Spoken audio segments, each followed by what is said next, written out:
Welcome to voice of Tamil viewers. நடந்துட்டு இருக்கக்கூடிய விஷயங்களை நீங்க எல்லாருமே சோஷியல் மீடியால வீடியோ காட்சிகளாவே பார்த்திருப்பீங்க அப்படின்றது தெரியும்.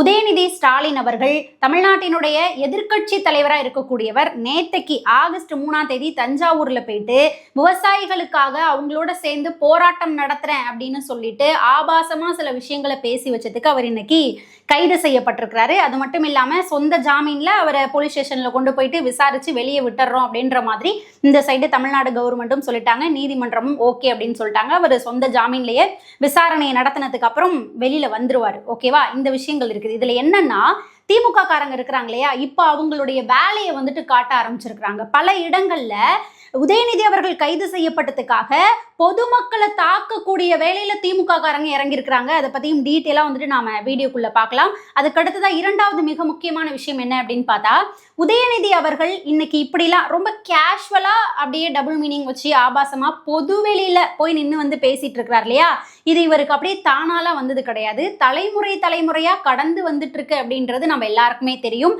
தாத்தா, அப்பா, மகன் அப்படின்னு சொல்லிட்டு கடந்து வந்துட்டு இருக்கு இல்லையா. அதுக்கு முன்னாடி இவங்க உதயநிதி அவர்களுக்கு முன்னாடி அவங்க ரெண்டு பேரும் பேசுனதெல்லாம் இன்னும் வேற லெவல்ல எல்லாம் பேசி வச்சிருக்காங்க. அது என்ன அப்படின்றதையும் டீட்டெயிலா வந்துட்டு வீடியோக்குள்ள பார்க்கலாம். அதுக்கடுத்துதான் மூணாவது மிக முக்கியமான விஷயம், சிபிஐ, சிபிஎம், விசிக இவங்க எல்லாரும் பெண்களுக்கு எதிராக ஏதாவது ஒன்று நடந்ததுன்னா முன்னாடி வந்து உடனடியாவே, அதாவது மாதர் சங்கத்தை வச்சுமே உடனடியா ஒரு அறிக்கை விடுவாங்க. அவங்களுடைய பேஜ்லயே அதை வந்துட்டு போஸ்டா போடுவாங்க. அவங்களுடைய குரல்ல முதல்ல எடுத்து வைப்பாங்க.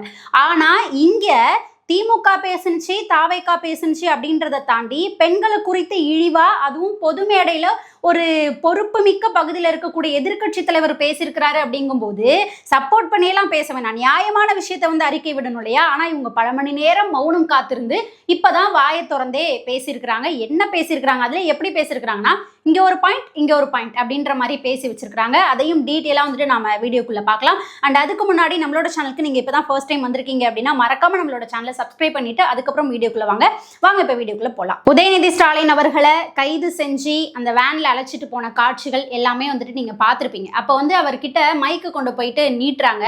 அப்ப பிரஸ் கிட்ட வந்துட்டு அவர் என்ன பேசுறாருன்னா, கையாலாகாத தாவேக்கா அரசு, விவசாயிக்கு பதில் சொல்ல முடியாம என்னை வந்துட்டு அரெஸ்ட் பண்றாங்க.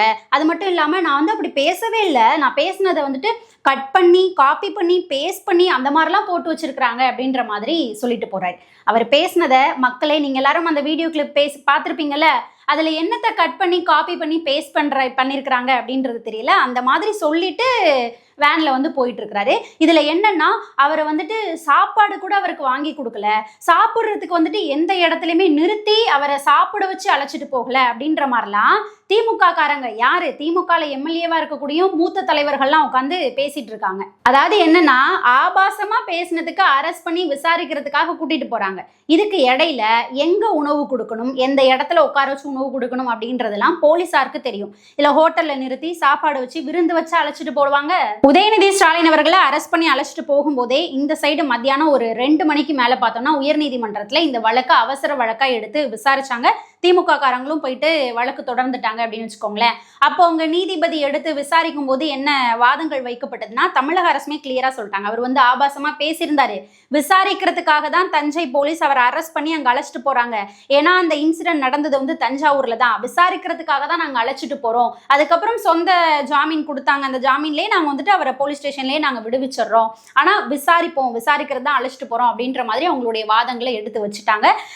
இந்த சைடு வந்துட்டு நீதிபதியும் சரி ஓகே அப்படின்ற மாதிரி தீர்ப்பை கொடுத்து முடிச்சிட்டாங்க. ஆனா இப்போ அவரை தஞ்சாவூர் போலீஸ் ஸ்டேஷனுக்கு அழைச்சிட்டு போய் விசாரிச்சுட்டு தான் அதுக்கப்புறம் ஜாமீன்ல வெளியில விடுவாங்க. இதுக்கு இடையில பாத்தீங்க அப்படின்னா திமுக காரங்கெல்லாம் ரோட்ல விழுந்து புரண்டு அங்க பிரதேசனம்லாம் பண்ணி எங்க இளம் தலைவரை வந்துட்டு கைது பண்ணிட்டாங்க. இதுல இன்னும் சில வாரெல்லாம் வந்துட்டு முட்டு கொடுக்குறாங்க. என்னன்னா, உதயநிதி ஸ்டாலின் அவர்கள் கருத்தியல் ரீதியா பேசியிருந்தாராம். அந்த கருத்தியல் ரீதியா பேசினதுக்கு கருத்தியல் ரீதியா பதில் கொடுக்க முடியாம அராஜகம் பண்ணுதான் இந்த அரசு.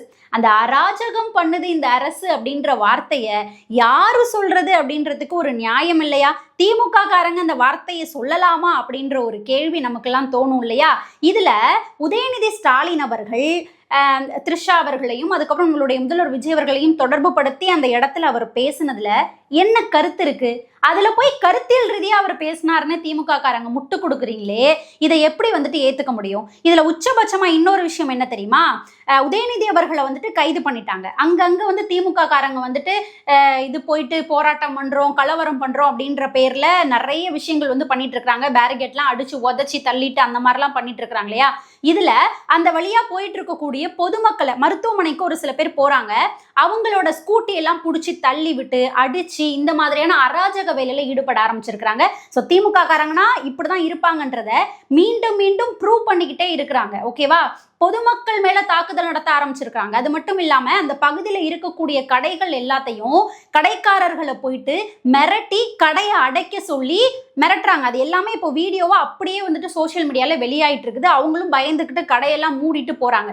அப்போ அதை வந்து எப்படி காட்டுவாங்கன்னா, அங்க இருக்கக்கூடியவங்க எல்லாம் தொண்டர்கள் கடையை அடைச்சி போராட்டம் பண்றாங்க அப்படின்ற மாதிரி போயிட்டு பொதுமக்களையே வந்துட்டு திமுக காரங்க மிரட்டிட்டு இருக்காங்க. அடுத்ததா திமுகவினுடைய மூத்த தலைவர்கள், எம்எல்ஏக்கள் அப்படின்னு இருக்கக்கூடியவர்கள்லாம் வந்துட்டு இப்போ ரோட்ல நின்று போலீஸ் கிட்ட வந்துட்டு கதறிட்டு இருக்கிறாங்க. ஏன்பா அவங்க வந்துட்டு எங்களை ஃபாலோ பண்ணியே போய் விட மாட்டீங்க, நாங்க எல்லாரும் வந்துட்டு ரோட்ல நின்றுகிட்டு இருக்கோம் அப்படின்ற மாதிரி ரோட்ல நின்று எல்லாரும் வந்து எம்எல்ஏக்கள், டிஎம்கேனுடைய எம்எல்ஏக்கள், மூத்த தலைவர்கள் எல்லாரும் வந்து கதறிட்டு இருக்கிறாங்க. அதை பார்க்கும்போது மக்களே உங்களுக்கு என்ன தோணுச்சு அப்படின்றத மறக்காம நம்மளுடைய கமெண்ட் செக்ஷன்ல தெரியப்படுத்துங்க.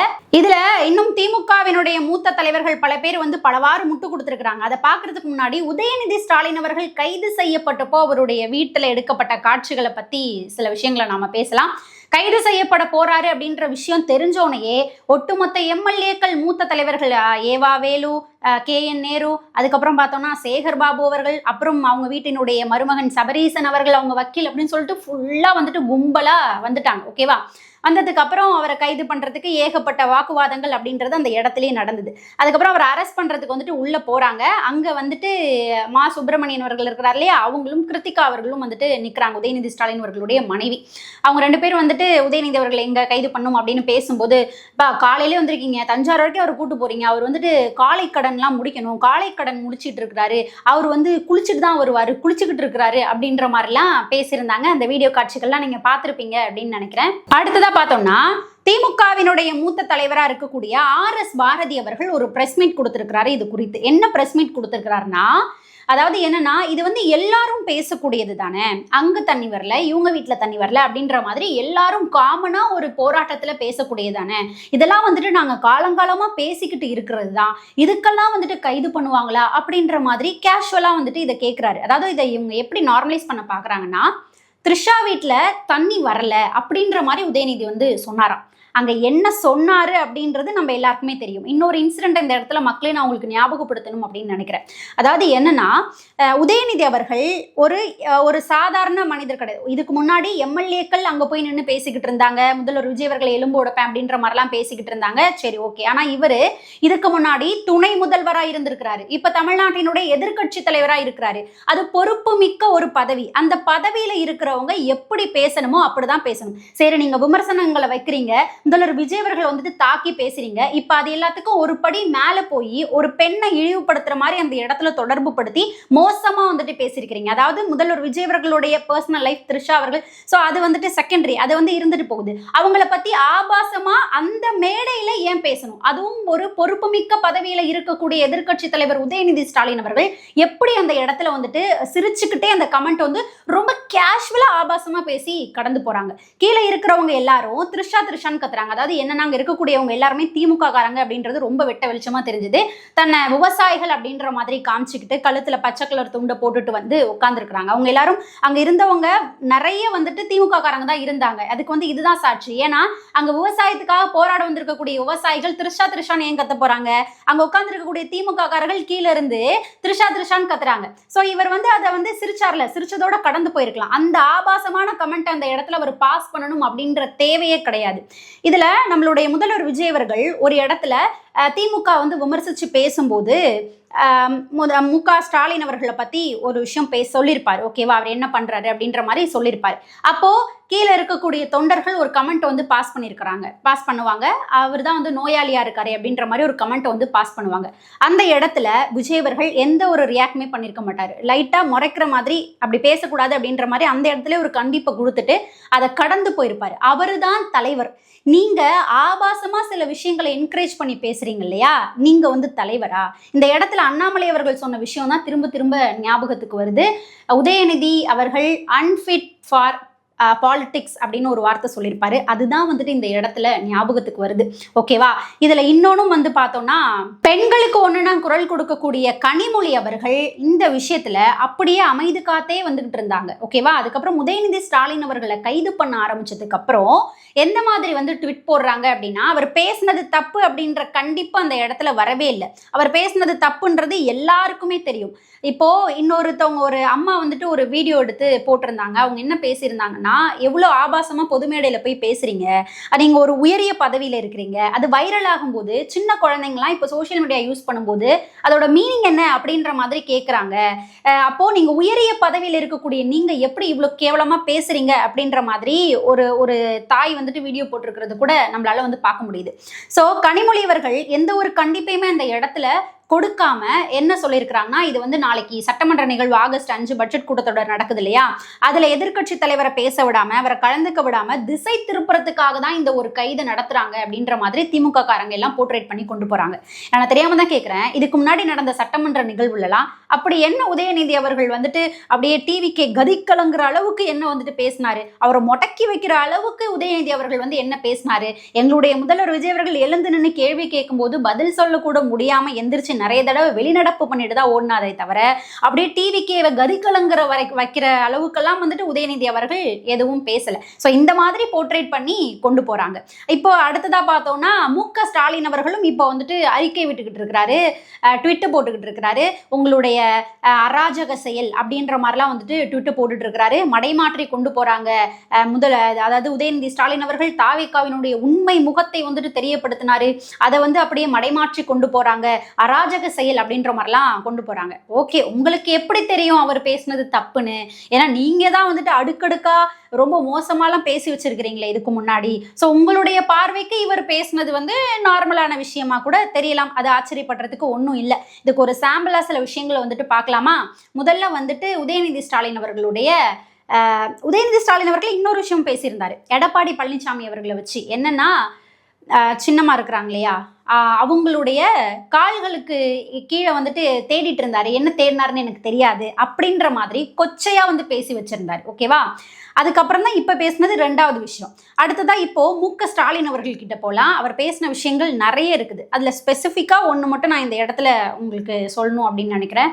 அதாவது என்னன்னா, ஜெயலலிதா அம்மா அவர்கள் இருந்த டைம்ல ஜெயலலிதா அம்மா அவர்களையும் மோடி அவர்களையும் தொடர்பு படுத்தி மோசமா அந்த இடத்துல வந்துட்டு பேசியிருந்தாரு. என்னன்னா, அவரு பிரதமர் ஆகும்போது அவருக்கு வந்துட்டு நீங்க வாழ்த்து தெரிவிக்கிறீங்க, அவர் வந்து தலைவராக இருக்கும்போது வாழ்த்து தெரிவிக்கிறீங்க, இங்கேருந்து அங்கே போய் மீட் பண்ணுறீங்க, நீங்கள் வந்து முதல்வர் ஆகும்போது அவர் வந்து வாழ்த்து தெரிவிக்கிறாரு, அவரும் இங்கே வந்துட்டு மீட் பண்ணுறாரு, அப்போ நீங்கள் இங்கேருந்து அங்கே போகிறீங்க, அவர் அங்கேருந்து இங்கே வராரு, அண்ணலும் நோக்கினால் அவளும் நோக்கினான், அப்படிதானே? அதாவது அதிமுகவுக்கும் பாஜகவுக்கும் தொடர்பு இருக்கு, அதுவும் கள்ள தொடர்பு அப்படின்ற மாதிரிலாம் மு.க. ஸ்டாலின் அவர்கள் மோசமா பேசியிருந்தார். இதை விடவும் அவர் இறங்கி நிறைய இடங்கள்ல வந்துட்டு பேசி வச்சிருக்கிறாரு. இது வந்துட்டு இப்போ ஒரு சாம்பிள். அந்த வீடியோலாம் இப்போ சோஷியல் மீடியால போயிட்டு இருக்குது, நீங்க எல்லாருமே பார்த்துருப்பீங்க அப்படின்னு நினைக்கிறேன். அதுக்கப்புறம் அவருக்கு முன்னாடி உள்ளதுக்கு போகலாம், கலைஞர் கருணாநிதி அவர்கள் கிட்ட போகலாம். அவர் என்ன விஷயங்கள்லாம் பேசி வச்சிருக்காரு தெரியுமா? ஒரு தடவை அதை சொல்றதுக்கு கூட ஒரு மாதிரி இருக்கு. ஒரு தடவை ஆப்போசிட்ல இருக்கிறவங்க, எதிர்கட்சியில இருக்கக்கூடியவர்கள் திராவிடம்னா என்ன அப்படின்ற ஒரு கேள்வி எடுத்து வச்சாங்க. அதுக்கு கலைஞர் அவர்கள் சொன்ன பதில் யாருக்குமே மறக்காத ஞாபகம் இருக்கும் அப்படின்னு நினைக்கிறேன். அதாவது என்னன்னா, ட்ரெஸ்ஸை பாவடையை தூக்கிட்டு பாருங்க தெரியும் அப்படின்ற மாதிரிலாம் ஒரு கொச்சையான கமெண்ட்டை வந்துட்டு பாஸ் பண்ணியிருந்தாங்க. அதுக்கப்புறம் ஒரு தடவை இந்திரா காந்தி அவர்களுக்கு ஒரு கல்பட்டு ஒரு கூட்டத்தில் கல்பட்டு நெத்தியிலிருந்து ரத்தம் வழிஞ்சிட்டு இருந்தப்போ அதுக்கு கலைஞர் அவர்கள் என்ன கமெண்ட் பாஸ் பண்ணியிருந்தாருன்னா, மாதவிடாயா இருக்கும், அந்த ரத்தம் உங்களுக்கு வலியும் அப்படின்ற மாதிரி கமெண்ட் பண்ணியிருந்தார். எவ்வளோ சீப்பா அந்த எப்படி பேசி பாஸ் பண்ணி கொண்டு போறாங்க அப்படின்றத பாருங்க. வழி வழியா தலைமுறையா இந்த ஆபாசமா பேசக்கூடிய விஷயங்கள், மோசமா பெண்களை இழிவா கமெண்ட் பண்ணக்கூடிய விஷயங்கள் அப்படியே கடந்து ஒரு தலைமையுமே மாறி இப்போ உதயநிதி அவர்கள் கிட்ட வந்து நிக்குது. அதாவது இதுல நீங்க ஒரே ஒரு விஷயத்தை மட்டும் தெரிஞ்சுக்கோங்க. தாவேகாவை அசிங்கப்படுத்தணும், முதல்வர் விஜய் அவர்களை இழிவுபடுத்தணும் அப்படின்னு நினைச்சுக்கிட்டு நீங்க பண்ணக்கூடிய ஒரு விஷயமும் உங்களுக்கு நெகட்டிவா தான் போய் முடியும் அப்படின்றதுக்கு இதுதான் ஒரு எக்ஸாம்பிள். அடுத்ததா ஒரு சில அரசியல் கட்சி தலைவர்களும் இதுக்கு வந்து கண்டனம் தெரிவிச்சு அறிக்கையெல்லாம் வெளியிட்டு இருக்காங்க. அது என்னென்ன அப்படின்னு பார்க்கலாம். முதல்ல வந்துட்டு எடப்பாடி பழனிசாமி அவர்கள், அவர் வந்துட்டு இப்போ ஒரு ட்விட் போட்டிருக்கிறாரு. என்ன ட்விட் போட்டிருக்கிறாரு அப்படின்னா, அதுக்கு வந்து எடிட் பண்ணிலாம் போட்டிருந்தாங்க. அந்த ஃப்ரெண்ட்ஷிப் சாங்லாம் வச்சு உதயநிதி அவர்கள் இபிஎஸ் அவர்கள் அப்படின்ற மாதிரிலாம் வச்சு போட்டு வச்சிருக்காங்க. ஏன்னா அவர் பண்ண ட்விட் அப்படி. நம்ம எல்லாருக்குமே தெரியும் பின்னாடி என்ன பேச்சுவார்த்தைலாம் போணுச்சு. எடப்பாடி பழனிசாமி அவர்களை முதல்வராக்கிறதுக்கு உதயநிதி ஸ்டாலின் அவர்கள்லாம் வந்துட்டு ஒன்றிணைந்து செயல்படலாம் அப்படின்னு பேசப்பட்ட விஷயங்கள் எல்லாமே நமக்கு தெரியும். எல்லாருமே வந்து புட்டு வச்சாங்க. சிபிஐ, சிபிஎம், விசிகள் வந்து எல்லாருமே வந்து புட்டு விஷயங்களை வெளியெடுத்து வச்சாங்க இல்லையா. இப்போ இபிஎஸ் என்ன தெரிவிச்சிருக்காருன்னா, நான் ஃபர்ஸ்ட் கண்டிக்கிற மாதிரி ஆரம்பிச்சிருக்கிறாரு. நான் முதலேருந்தே சொல்லிட்டு இருக்கிறேன், உதயநிதி ஸ்டாலின் அவர்களுக்கு வந்து நாவடக்கம் வேணும் அப்படின்னு நான் முன்னாடியிலேருந்தே சொல்லிட்டு இருக்கிறேன், அதுதான் இப்ப நடந்திருக்கு அப்படின்னு முதல்ல கண்டிச்சிட்டாரு.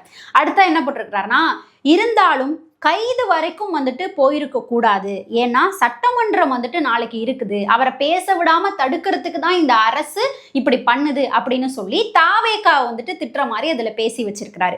ஓகேவா. அதுக்கு அடுத்ததா சிபிஐ, சிபிஎம், விசிக்குள்ள வரலாம். இவங்க என்னன்னா சிபிஐயும் சிபிஎம்மும் வெளியில இருந்து ஆதரவு கொடுக்குறாங்க. ஓகேவா. இந்த சைடு விசிக்க பார்த்தோம்னா கட்சிக்குள்ள வந்துட்டாங்க, அமைச்சரவையில இடம்பெற்றிருக்கிறாங்க, கட்சி கூட்டணியில இடம்பெறுவதற்கான வாய்ப்புகளும் இருக்குன்னு திருமாவளவன் அவர்கள் பேசி வச்சிருக்கிறாரு.